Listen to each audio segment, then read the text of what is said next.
I support one-on-one work. I just think that it is essential to remember that these are ancestral practices and that our ancestors did them together. How is a group psychedelic experience really different from individual experience? There is a terrible, dangerous pattern of people having 1, 2, or 3 journeys and feeling like, oh, sure, I can guide. The use of these substances occurred within a cultural, but even a religious context that was radically different. I think the more important thing to understand is that these practices were done in context. Be warned, be responsible, and also be daring to engage the potential here.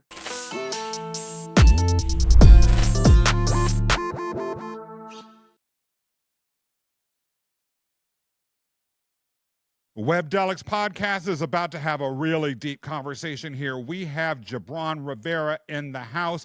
And Gibran, welcome to the show. I'm really excited about this discussion. I've been looking forward to connecting with you, Scott, and I just love everything that Webdelics is doing. I was really honored to be found and named by you all as somebody doing something that matters in this field. And you're talking about our list of the top 100 thinkers and influencers in the psychedelic and plant medicine space, of which you are a very, very deserved honoree. You're going to find out why if you are listening to or watching to this episode right now. But before we get any further into anything, I've got to start with a question for you, because when we did the pre-show, you raised something I realized I've never understood. Every single guest comes on this show and we talk about how psychedelics build this sense of connection. You feel more connected to the earth. You feel more connected to the universe. Most importantly, you feel more connected to other human beings. And yet, when we do our psychedelic journeys, almost always, and I certainly in my case this was true, went into a facilitated journey all by myself, or just me and the guide that I worked with. So that was a weird sort of conundrum.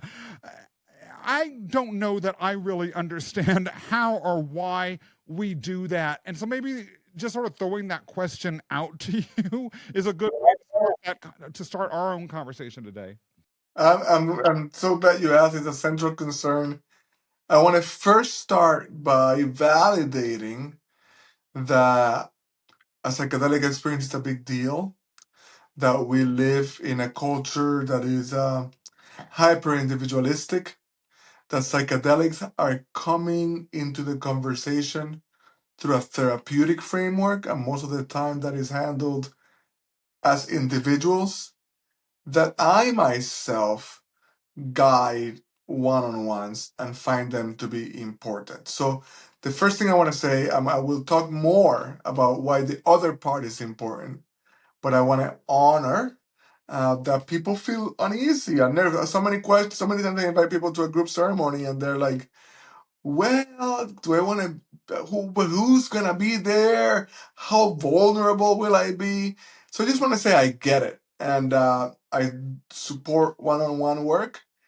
I just think that it is essential to remember that these are ancestral practices and that our ancestors did them together, and that there's something to the role of ritual and ceremony and communion with nature and the divine and the unseen that when done together actually coheres community. And so if we think about the central ailments of our culture right now, I refer to a crisis of meaning and to a crisis of belonging. And so we have the most affluent cultures in the West that the world has ever seen.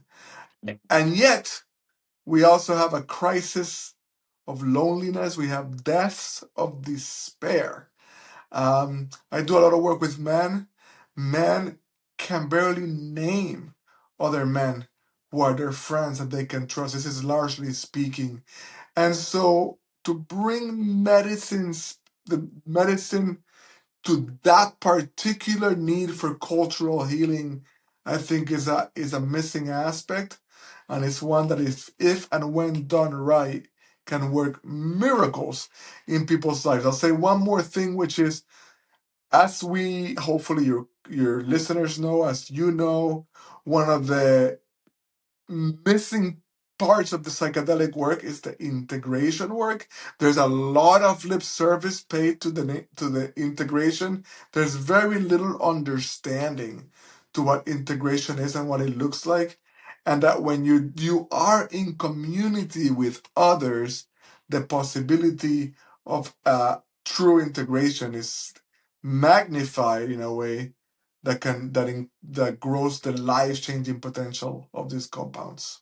Well, we are definitely going to have to explore that further because as many discussions as we have had about integration, let alone references to it throughout the history of this series, we have not ever, to my knowledge, discussed amplification of the impact of integration vis-a-vis a group setting. So that's something I really want to hear more about.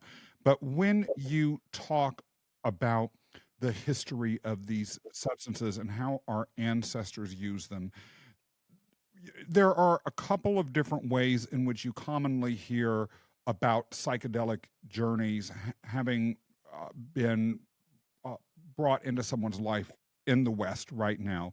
One is in a clinical setting, literally, in which there are white coats and it's in a lab or an office sort of setting. Another is one that has ritualistic components or that is in a with a facilitator that in one way or another is guiding, usually as I've heard about it, to some extent or another, influencing or influenced by or imitating or containing components of indigenous peoples rituals.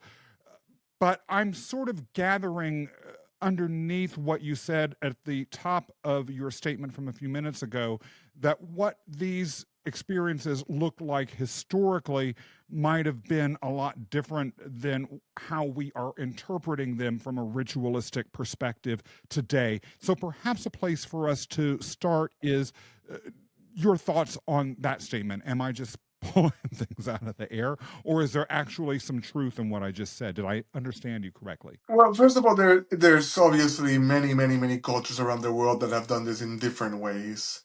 I think the more important thing to understand is that these practices were done in context, so that people had a certain cosmological understanding, a certain kind of original. All of us, every single human being upon this earth, comes from ancestors whose first spirituality was animistic. We each and all come from a people who understood that the river has a spirit and the mountain has a spirit. That if you talk to a tree and you wait long enough to listen, it will speak back to you. That if a bird flies above, it means something. There's not a single person upon this planet that does not have that in our ancestry. Over the last number of 100 years, for some reason, there's been this kind of disenchantment of the world in which that kind of animistic understanding of a vibrant and enlivened planet has receded, which I think is the only thing that allows for this kind of suicidal relationship with our ecology, this kind of counter-revolutionary uh, damage that we're doing to our own environment. Now, that's not exactly what you asked, but I did want to talk about these ceremonies happening in a context where there's great understanding. including an understanding of the role of the medicine man. The medicine man being somebody who lives between worlds. The medicine man or person being the person that is nurtured and protected by the community, so that they can devote their lives to medicine, right? So versus the Instagram shaman that is trying to make needs a business model, right? So this kind of like distinctions really matter. And I'm not throwing shade on like what we have to do in the West to figure this out, but I will say this. I think I'll say one more thing here, which is an interesting, important context, I think, for me. I was a facilitator of group process long before I started supporting people in medicine work. So I came into this work with an understanding of what becomes possible when we create a different relational context, a different way of being together, so that so much of the kind of crap of the culture gets out of the way and new possibilities arise. That can and must be done without medicine. What I'm also saying is the medicine further amplifies, supports, and solidifies that kind of healing. I'm going to pull several strands from what you just said. And I might not be able to capture it all, so just be aware you may need to stick in a few more strands. I'm totally down with that. First of all, context. The use of these substances occurred within a cultural, but even a religious context that was radically different. This has come up as a side matter in a number of different other episodes of the Webdelics podcast, but you're really hitting it with a point from an angle that we haven't gone into it so far, which is the relationship of plant medicines to the rituals and the worldview that can best be described, at least to my ears and to my mind, as mythic, right? When we think about myths, for instance, we think about gods and goddesses that served specific functions associated, especially in the earliest phases, with properties of the earth or the air or the water, or things like, let's just say Greek myths, for instance, nymphs and satyrs and other nature spirits. But you see these sort of nature spirits in all sorts of traditions around the world. Those are just the most famous to our culture. Plant medicine, then, is now, as I'm hearing you, being recontextualized within a society that is dissociated itself from, as a spiritual matter, by and large, its connection with this understanding of earth as an organic spirit or set of spirits, but still, at least an attempt being used to achieve the same goal. So you have a tool that was developed within one context being used for a goal in a totally different context, within a totally different sphere, with people whose mindset around what their spirituality is radically different, often facilitated by people who are not the equivalents of the ancient shamans or the ancient medicine people, but who literally might just have gone on a single psilocybin journey, let's say, and I can do this, I can do this right now, and before you know it, they're doing it, and then expecting people, innocently perhaps, are expecting an outcome. Is that, in sum and substance, what you're saying? That there's a lot there that is exactly what I'm saying. I didn't say that last part, but I want to corroborate it and then say something more about the goodness of our age is that there are different ways to come in. Um, there is a terrible and a dangerous pattern of people having one, two, or three journeys and feeling like, oh, sure, I can guide. In fact, sometimes the medicine makes you feel that way. So it is one of the most normal things that can happen when I hold ceremony, particularly in a group, is that people start to like turn on, to wake up to their own medicine, their own like what the gifts that they were given, and they start to want to use them. And so, in that context, and so a big part of my job is to be like, hold back, right? Turn inwards, turn inwards for a while, turn inwards and do the heart wrenching work, right? That is demanded of true human transformation before you can even pretend to take on another soul as somebody that you can support. So that's a major delusion, a major problem, something we really got to be careful with. Having said all of that, I want to be clear.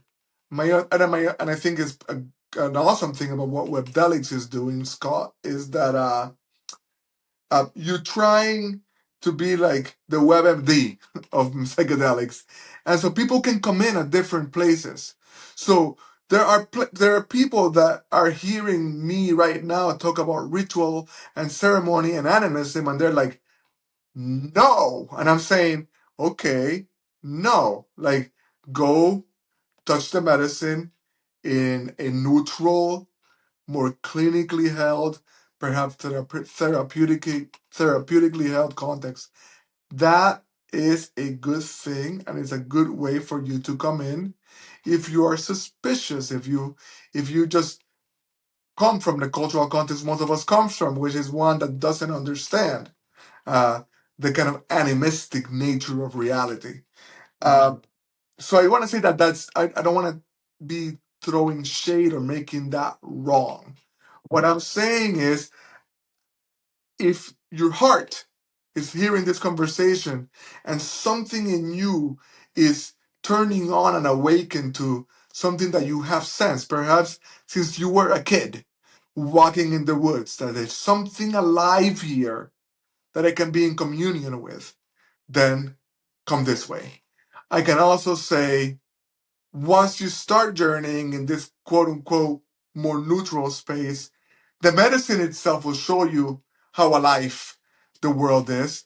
And then you might be more prone or more open to the possibilities of ceremony. I think I'll say one more thing here, which is modernity. Modernity stole myth from us. That was important because myth was manipulated, right, to coerce people into religious structures and feudal structures that made no sense, right? So to like take that away from a priestly class was probably healthy. And like every project, it has gone too far. So what modernity does by robbing us of mythos is it robs us from the central meaning making structure that humanity has always had. And so it says, for to use the Christian, the Abrahamic traditional myth, it makes it so that when I say, it's not what I say, when somebody says the world was created in 7 days, that has to be either a fundamentalist truth, literal, or a scientific lie. It leaves no room for what is in between.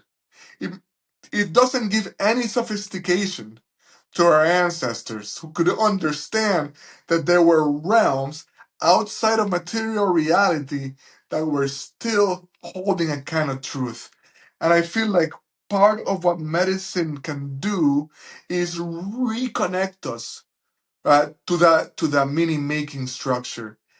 Because otherwise what we're left with is hyper ideological polarization. What ideology does is it tries to get rid of, to like supplant myth with this kind of very reasonable analytic structure, but it never gets into the depths of your soul.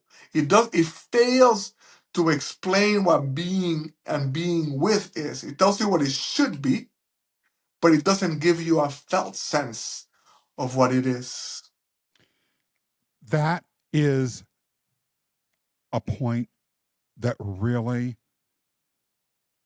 takes an arrow and shoots it right at my heart. I'm going to share something personal here because I think that this may help folks that are listening to or watching this episode and hearing what you're saying understand in a different way what you're talking about. When I did my psilocybin journey, I literally did go on a mythic travel. I literally, it was. At the very end, I remember laying down on the top of a temple that was sticking out of a forest and looking down at my feet. And as I looked at my feet, I saw an ether extending out from me further and further and further and further and further into the universe and the sky beyond. And no matter how far that seemed to stretch, it stretched further and further. I tell people that it was as if me, the body, the person, Scott Mason, was the size of this fingernail, and the soul was as large as the earth itself. And I remember saying, I am a soul, I'm a soul, I'm a soul. For the first time ever, I understood myself as a soul. I was raised in a religious tradition. I've been through periods of my life in which I was hardcore atheistic. I've also then been in parts of my life in which I have had a more open sense of spirituality and a less dogmatic than the sort of fundamentalism that I grew up in.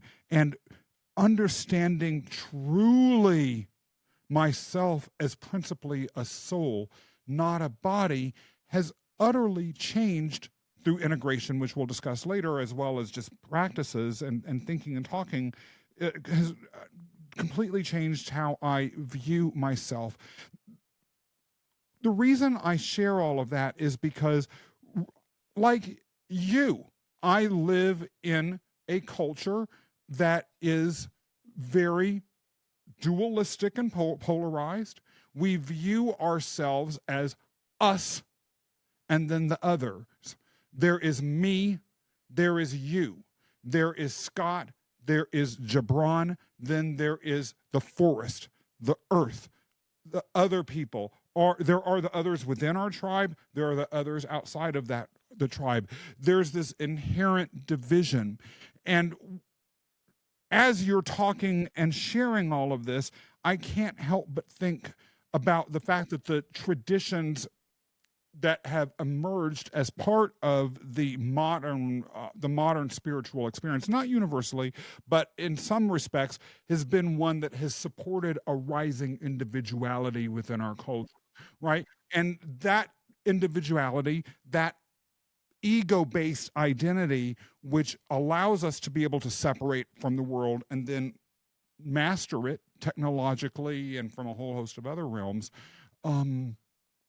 I think going back to the theme of our mindset being applied into a situation that was originated for something different than us, how do we not, considering the fact that psychedelics come to us and the journeys that we go on often take us from where we are and amplify who and what we are inside, avoid the risk of that dualism becoming amplified through our experience versus the sort of expansive understanding of the self and the soul that I just described. And again, that's just me because the audience might be more familiar with the host, but other people have described that as well. Is that question making sense to you? It is making a lot of sense, and I think it's an important question. It's a very important question because these are not magic pills, and they come to us in context, in our own psychic context, and they open possibility, but without a true understanding of what they are, without a context. without a context, there's just as much risk um, of missing the point. Uh, I will say a couple of things here before getting to let me say a couple of things, which is we live in a hyper individualistic culture, and I would say that the polarization that we see on the most ideological aspects of the left and the most ideological aspects of the right, if you think about it with care, they are subconscious efforts for people to be part of something together. So if you look at like even conspiracists, they're like they know they are all these people that know something together. There's this longing inside of us that draws us to this way of being in something together. The problem is that in doing it that way, we risk losing self sovereignty. So here's a little bit of a nuanced way to look at this. Human beings know exactly how to fall into a collective, but they know how to do it and disappear. That could be a football game, fun. That could be a concert, great time. That could be a mob, like an attack mob, and that can be terrible. In all of those, you're part of this thing that is bigger than you, and you have disappeared in it. In the positive ones, there's something beautiful about it, but there's a lot of danger to it.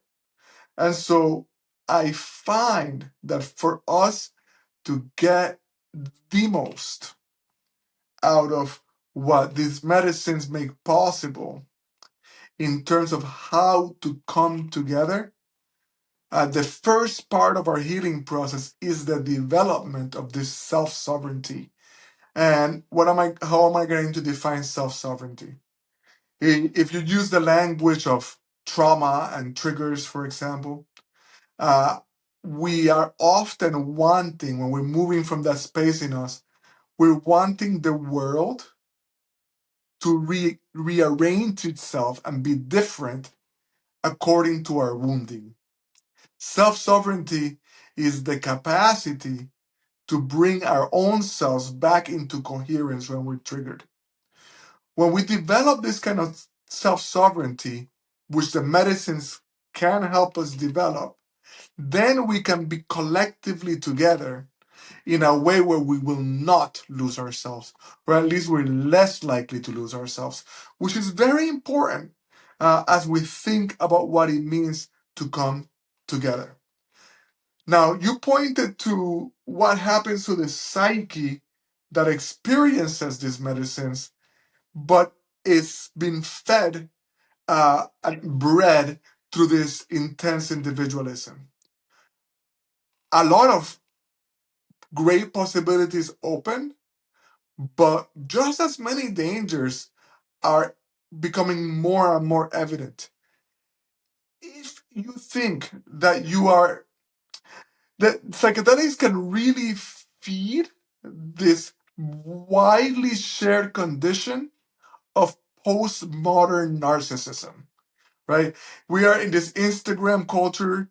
We are in this culture where everybody is special. Me, me, me, me. And so if you're lost in that, the medicine turning you on to what you can see more, if it's not well integrated, you start to think that you are some kind of messianic figure. I mean, there's so much psychedelics happening in Silicon Valley, for example, and I'm not pretending, I don't want to vilify Silicon Valley, but some of the corporations that are doing the most damage, right, to our psyches, to our attention, consuming our children, are being run by people who are spending a whole lot of money on psychedelics, right? Like and trying to promote them, trying to make it into a business. So, like, again, the idea that these medicines are a cure-all is misguided. Otherwise, every kid that has been through to a rave will be living an awakened life. Now, be clear, those raves can really open something special in those who are present. But every entrepreneur could be like, okay, how do I make this business part of something that authentically serves without further extracting energy from the planet or attention from human beings, right? Like, all of those things are not magically fixed because you took psychedelics. So the way in which you approach it is essential to their possibility. Many years ago, I worked for a series of social service organizations. And I was exposed to all sorts of interesting ideas and books to read around the human experience and what might cause or be the responses that people have to trauma that would lead them to be in need of the various services that those organizations provided. Now, I'm not going to say that by doing this reading or working for these organizations that I became an expert in these fields, but I did do reading simply to stay on top of the job and to also satiate my own curiosity. There were a series of books that I read at one point around psychopathy and sociopathy.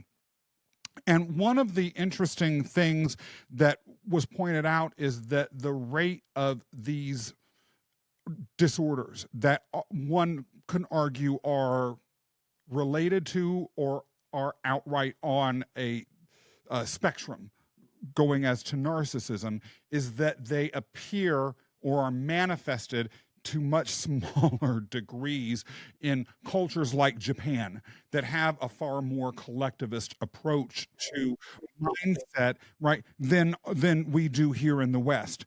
And so what you're talking about again ties to me back to this central theme of the space that we're viewing our spirituality and our sense of identity from, that you have said our culture encourages in this postmodernistic narcissist, that a very powerfully descriptive word, but then also has real policy implications when it comes to how we're thinking about implementing the psychedelic renaissance, if that's what we are, if that's where we as a culture are going, right? Because there are those that argue these psychedelics should be out there, free and available for everyone to use whenever they want to, however they want to, because they lead to such a sense of connection that automatically those who might be caught in some narcissistic trap, those who might have malignant or malign intentions or intentions that are driven by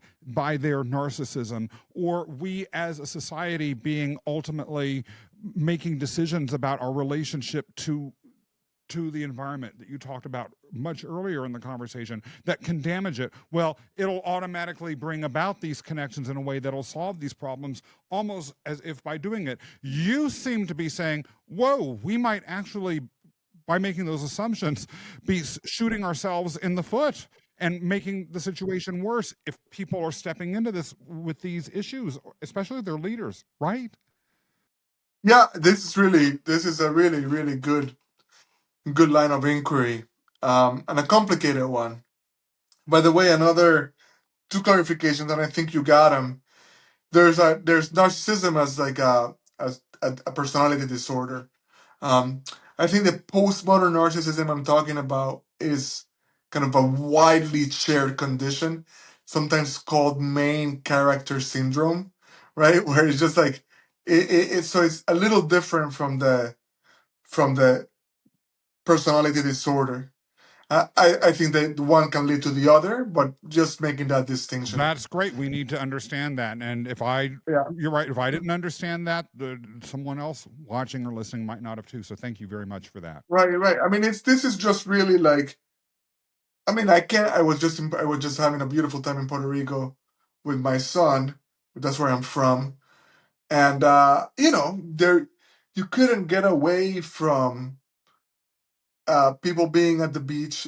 In this particular case, a lot of young women with their body just taking pictures of them, right? So it's like, so there's something to this, like, I need, for my experience to exist, it must be public towards on social media or something like that. And I don't need to go down that path right now, but it is the kind of, yeah, it's like I need everything adjusted to my lives and my needs, and that keeps us from being more together, and it makes intimacy harder. So, and intimacy is life giving.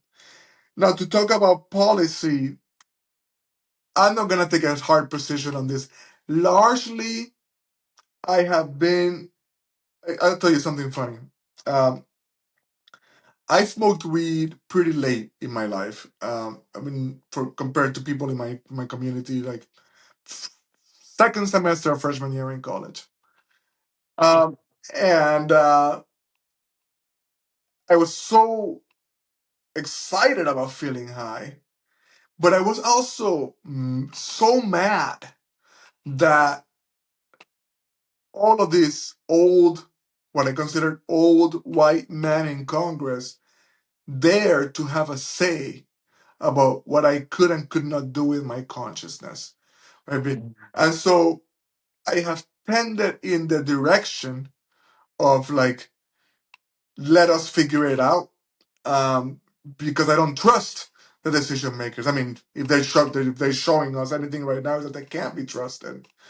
That being said, I will further tell you this story that led to addiction. So people say weed is not addictive. No, I have been a pot addict, and I have had to work to unlock myself from that addiction. Even my own use of psychedelics, which is much more rare than it used to be, even though I support them and support people through them, but I could notice some addictive tendencies. Even though the compounds are not addictive, there's this concept of ontological addiction, where you kind of get addicted to that state of connection with the universe, and you start to think that that's the place to get it. And you don't do the work of the integration work of understanding. No, the point of experiencing that there is so that I can more clearly find my way to this union and this togetherness here. So that's a little bit of a comment on policy.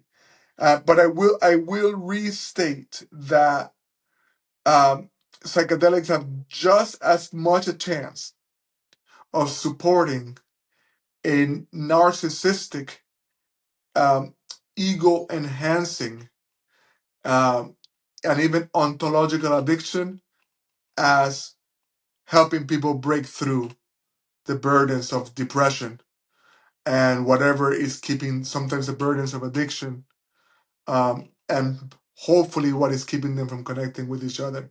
So, how they're held, the context before, the context after, the possibility of community around them, um, and what that community wants for itself is important. I would further say that that community's openness to having ritual outside of psychedelics. And that could be as simple as, oh, we're going to make sure we have a fire in the backyard, and that the guitars and the drums come out, and that there's some singing, and ideally, people are dancing around in a circle. And I know to a bunch of your listeners, this sounds like some hippie shit, but what I'm talking about is remember. So let me just say this other thing, which is this great despair about what's happening in our times, politically and climatically. There's lots of questions about the breakdown of our institutions, of our economic system, and about climate change. And so, the reason why I point towards these ancestral practices is because we are not the first to face the apocalypse, right? Like, if you think about, like, just here in the United States, like, Black people faced an apocalypse when they were taken from their land.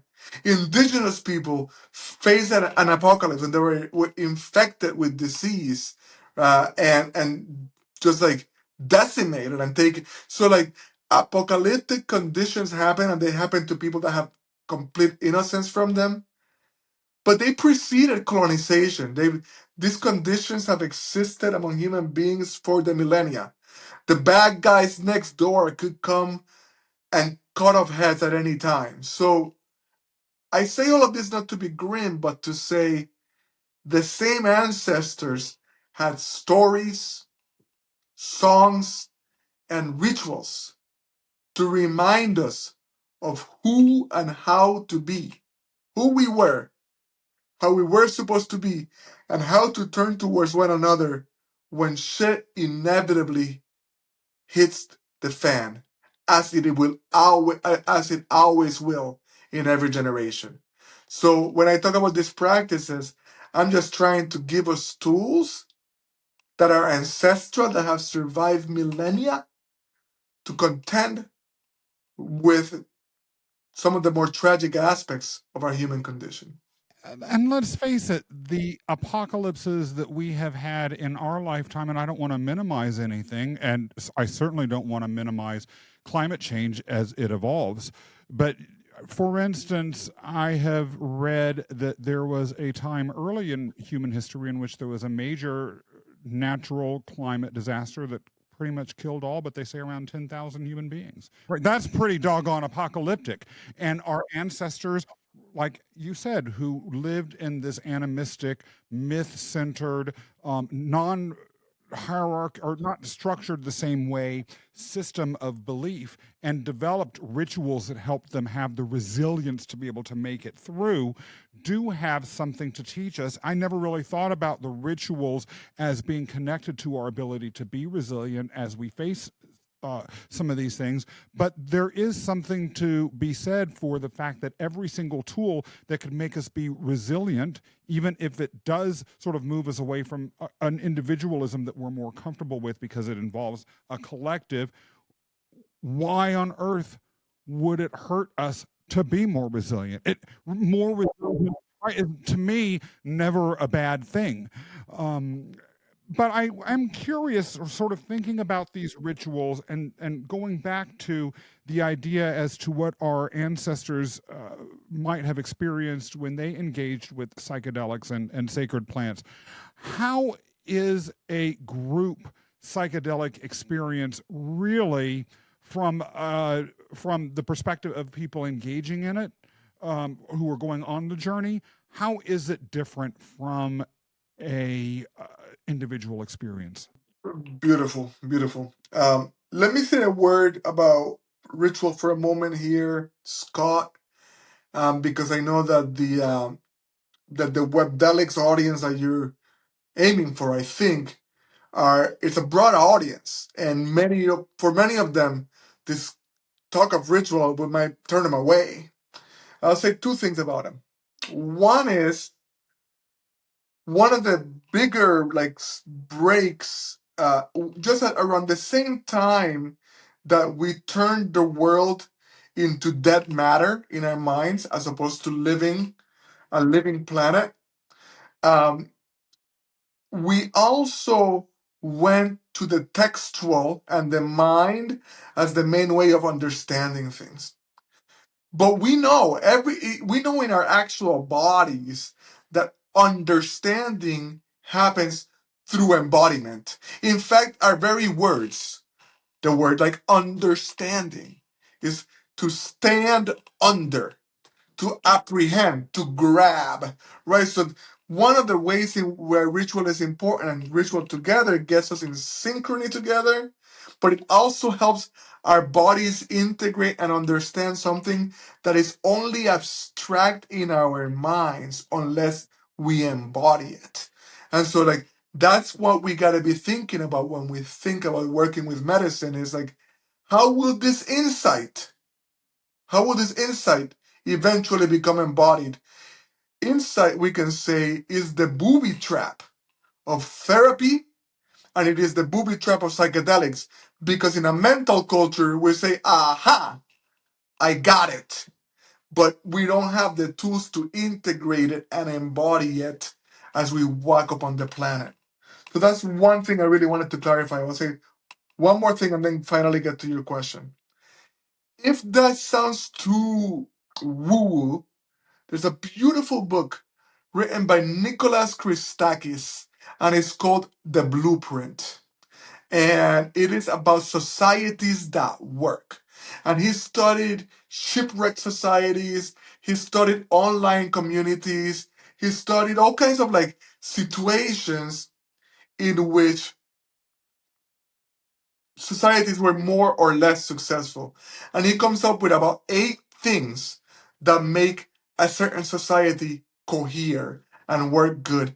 And he does it in a way that doesn't invite any of this kind of more ritualized mythical language that you and I are using. So just as a another avenue for the Webdelics crowd that might not be resonating as easily. Thank you for that, because we really do want your message to be heard in whatever way will resonate with the audience. Everyone's different. We work, we're sharing our messages with people where they are and as who they are.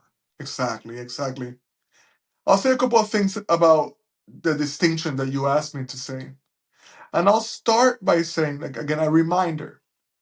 I was a group facilitator way before I started to work with groups of medicine. So this kind of attunement to what can happen in the space that is alive between us. So let me say a word about that.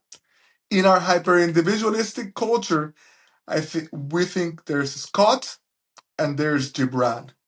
And if there's a network, there's Scott and whoever's hiring him at Webdelics and the people listening. There's Gibran and his friends and his wife. But our mind focuses on the nodes in the network. But for a network to be a network, there has to be a space linking those nodes. And so what we're doing when we're thinking about how to be together is we're paying attention to the space between the nodes, to the space that is alive between us.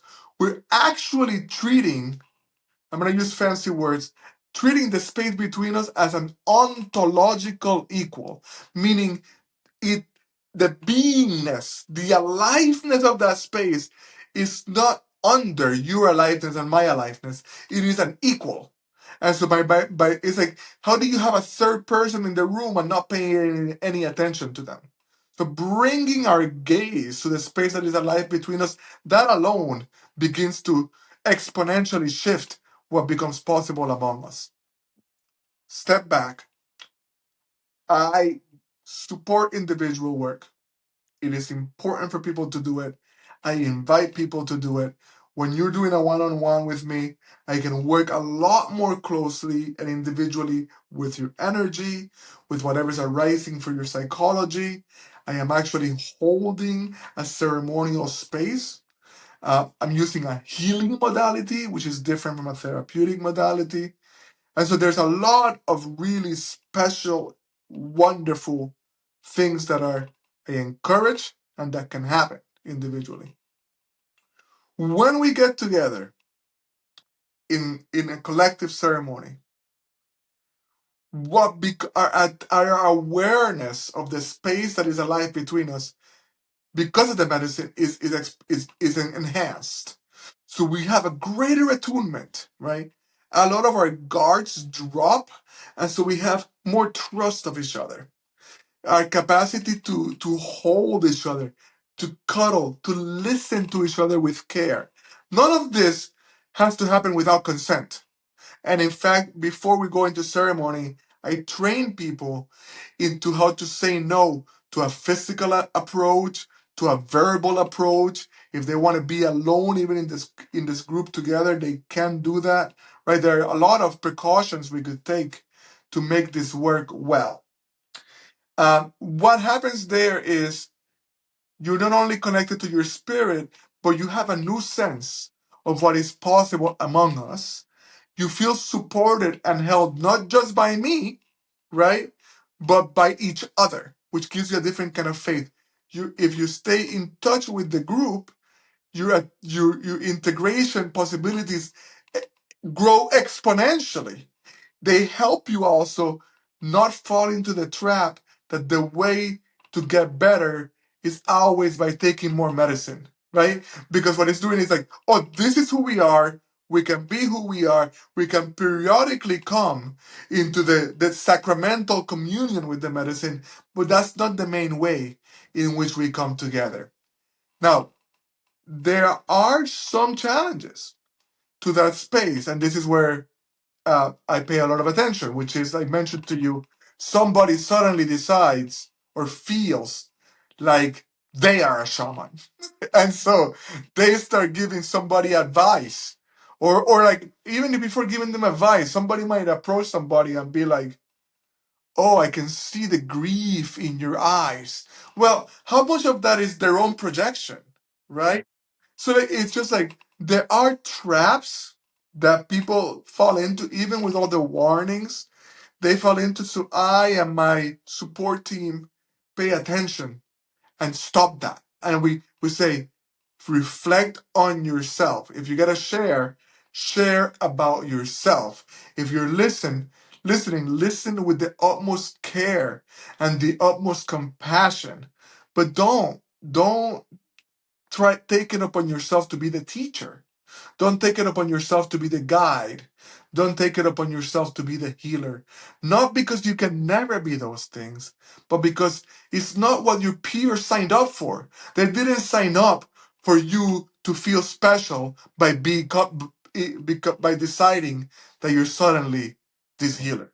When you have a group integration session, how does that specifically differ from an individual integration session? Because an individual integration session, right, you are talking one-on-one with whoever your facilitator or guide was, and there, I would imagine, any suggestibility is limited to that between the individual that is that is integrating you and then you. Whereas if you're a group, people could be saying anything, and some people might, I would imagine, just sit back and be quiet and not have a chance to talk. Right? Like, how are all of those sorts of things navigated? That's a great question. And I'm gonna set any humility aside, not that there's been a lot, but say that's one of the parts of my work that I am proudest of is participants speak of it. I think people come back because of it.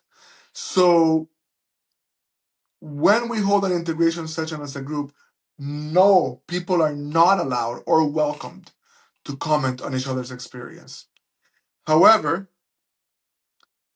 um, so once in a while somebody can ask, and I'll listen, but there's the possibility that I'll be like, no, that's misguided, and it's still my opinion, right?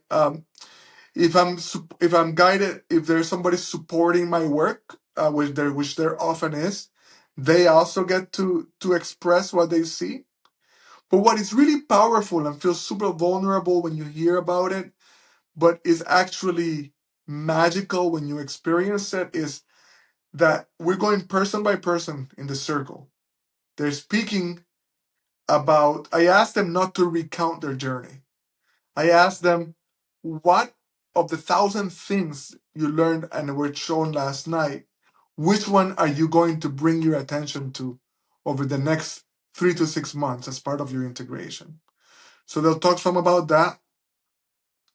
There's often emotion involved. And then I will actually coach them uh, in front of everybody else. So normally when you're getting coach or guidance, it's alone. But I'll do it in front of everybody else, which adds a layer of vulnerability. But what it actually does, it makes them feel connected and held. And it actually, everyone in the space gets something from somebody else's experience. Because we think we are so special, and we are, but what we're not is what in 12-step work we call terminally unique, right? Like, like, and to know that somebody else is grappling with their thoughts of their trauma in ways that you have not dared to speak of is so liberating to everybody. So that's some of the ways in which the integration session is held. You mentioned something in passing that I can't quite get out of my mind, and maybe it's because we haven't really on this show yet addressed exactly what this thing is. Healing versus therapy. We've talked about psychedelics and plant medicines as healing modalities. We've talked about therapists working with plant medicines. We've talked about therapy and plant medicine working together along with SSRIs and other tools. What really, though, is the difference between therapy and healing? Because some people might say, why not do psychedelics versus therapy? Because, I can get rid of my PTSD overnight, right, with one. Yeah, no way. No way. There's no way you can. I think I have a therapist. I've been with my therapist for more than 7 years. I have a beautiful relationship with my therapist. My wife used to be a therapist. She has a therapist. We talk about our therapy sessions. I believe in therapy. I in fact think, before people come in, I'm like, do you have a therapist? Do you have a spiritual community? Like, how are you going to get caught on the other side of this experience? Because a lot can open. So it should be paired with. I think the distinction that I'm making in terms of modalities is there are all kinds of important boundaries that are essential in a therapeutic relationship. When I'm holding ceremony and people have to be interested in ceremony, otherwise I'd be like, go find somebody up in a therapeutic modality. They don't have to buy into my cosmology, but they have to be comfortable with the fact that I am seeing everything that is happening as a prayer. I see myself, one of the ways in which I see myself is as an altar and as an altar keeper. I hold an enlivened altar in my home. And when people come to ceremony, they are benefiting from this enlivened altar and my relationship to that altar. And so I'm calling on ancestors, I'm calling on spirit. I will say prayers, I will sing. I will, with consent, use touch to move and work with people's energy. If someone needs to be held, I will hold them through something. Um, so there's all kinds of things there that would not pass muster rightfully in a therapeutic context. And so people are consenting to working with a medicine man uh, who is going to use modalities that are different and is going to see the entire experience as a prayer. You mentioned a few minutes ago that you inquire as to whether people who might work with you are part of a spiritual community. And even though you say you don't necessarily have to ascribe to my cosmology, there are elements of these pre-modern religion um, practices that you bring into the ceremonies that you share with people. One side effect of the move away from a mythical mindset and into our more individualized and empirically driven approach to the world is that a large culture of outright rejection of spirituality is just a fact of modern life. I want to make it very clear, I'm not judging one way or another that. As a matter of fact, I was part of that community for decades. And I have no animus towards them. I don't look at them and be like, oh, that's the way I was, but I'm not anymore, with any sort of sense of superiority. I'm stating a fact. And more power to those people in their lives. And I strongly believe that people should have the right to their system of beliefs. But in the context of viewing plant medicines through a lens of their traditional context as a healing mode, is someone who's coming from a completely a-spiritual or non-spiritual context even really right for such ceremonies or journeys? Or where does that leave people like that? That's great. That's a good question. And again, this is why I'm so appreciative of the Webdelics project and appreciative of the openness that you bring into the conversation, Scott, because I am all for people encountering psychedelics in these more neutral spaces. In fact, there are many people that would harshly judge uh, the fact that when people come into my work, they are by default exposed to a cosmological perspective. Um, I tell people ahead of time that this is what I'm doing. That we're doing a ceremony. That I'm where I'm coming from. I don't ask them to believe it. Um, I have people from more traditional religions that come and can trust that. So, for example, if an observant Jew comes in, I will not have a problem taking any idols off my altar, because I don't want them. I want them to feel welcomed, but I will not feel comfortable not having an altar, right? And so that's got to be part of the conversation. Um, but to your question,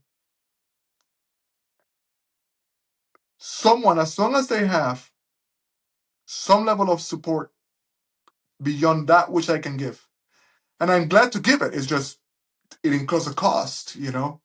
Um, you don't have to know any of this to walk in. I will welcome you if you are a strong skeptic. You have to have enough respect for the fact that I'm opening with prayer and chant, that I'm blowing tobacco in 7 directions. You know, you have to have enough respect uh, or you cannot disrespect that. But I don't need you to have much familiarity with it uh, to be welcomed in this space. That's not necessary. Um, if you are against it on principle, you shouldn't come.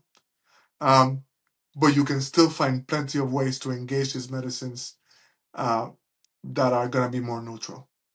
This conversation has been intellectually challenging and mentally expansive in the best possible way.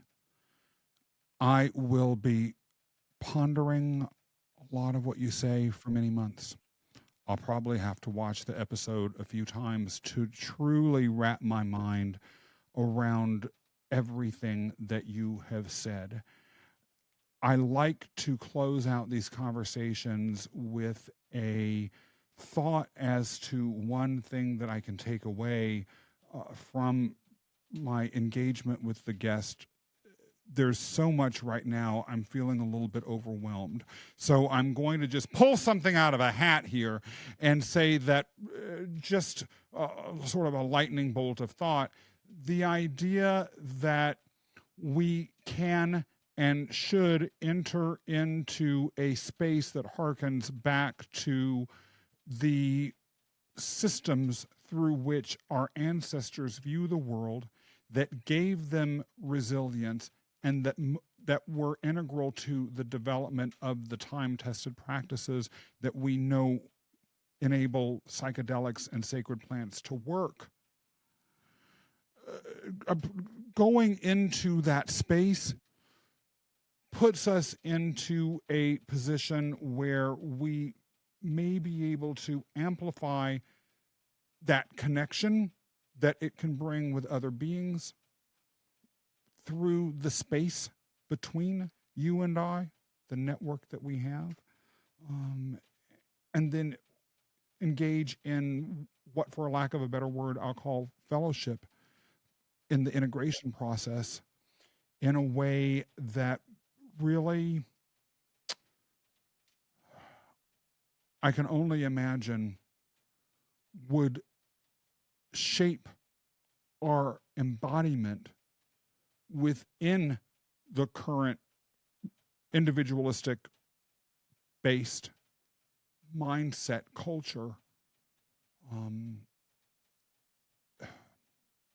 in a way that's radically different. Maybe even like having a veil removed from your eyes. And anytime you can see the world that you're operating in differently, you're able to create a future within it for yourself and those around you, that's more open and that has more potential. So that's my very awkwardly put takeaway from this. Is there anything that you'd like to share that you didn't get a chance to so far, or anything that you want to underscore out of all of the mind-blowing things that you have discussed so far and brought into this room? Scott, thank you for flattering me and also for engaging in such a honest way. And again, thank you to the Webdelics team for this effort to open up this conversation to people that are having all kinds of, for people to have all kinds of ways in. I think I want to say three things. Um, the first is, as you talked about lifting a veil, the I want to invite people to ponder the possibility that we are under the spell, under the enchantment of disenchantment, right? That the world is enchanted and alive, and that a materialist worldview has made all kinds of remarkable advances possible that maybe would not have been possible without it, and they have disconnected us from ourselves and ourselves that are the land and each other in such a way as to be counter evolutionary. It is not normal. It is not normal for a species or for human beings throughout history to actively steal from their descendants. That's what we're doing. We're stealing from our descendants, and so so we are under the enchantment of disenchantment, and so allow yourself to to break through so that we can see the world as enchanted again. I'll say two other things. One is I got this from Josh Schrei with a beautiful podcast called the Emerald Podcast. And it's the idea that animism is normative. What does that mean? Throughout most of human history, a Russian Aboriginal person, an Amazonian one, and an Australian one could have largely communed and understood the world of similarly, not the same, but have at least had this animistic perspective that they are flesh of a living planet. That is normative. The new perspective is only 500 years old. It is the most arrogant thing to think that in 500 years you could come up with something superior to millennia upon millennia of human understanding. To make that uncivilized, to make that backwards, to make that superstition is peak arrogance. And all you have to do is look at a planet that is burning and an epidemic of loneliness, at a crisis of meaning, to understand how far in the wrong direction that perspective has taken us. Finally, and differently, it would be a mistake to read my commitment to this work as a belief that we should be doing psychedelics all the time. Psychedelics are sacramental. I think people are overdoing them. I don't think people are integrating them. Um, and so, and they're traps. You can have traps, you can fall into narcissistic traps, you can fall into the ontological addiction, the belief that you are that the only way to get in touch with what is real and meaningful is through the medicine. No, no. These are technologies, these are aids, but the ongoing daily work of turning yourself over to a power vastly greater than yourself, of surrendering to the mystery, of getting radically honest with yourself, of becoming responsible in your relationship and your to each other, and your stewardship of a living planet that is in crisis. That's hard daily work that psychedelics are not going to do for you. They're going to help you see it, but 1,000 journeys are not going to make you do it. And in fact, they might fool you into believing that you're doing it.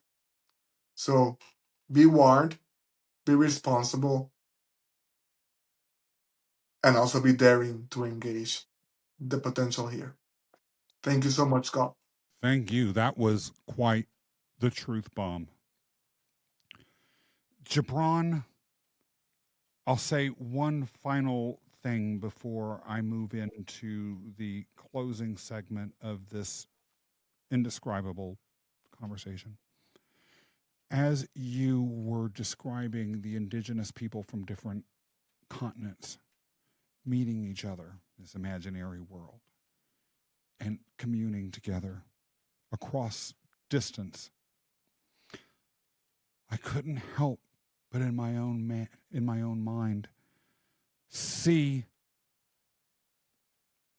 a beauty in us understanding that not only could those people conceivably have communed together, and in a way by having practices that overlapped were kind of communing together, but by viewing psychedelics through this lens, we ourselves could commune with them, not just through space, but through time.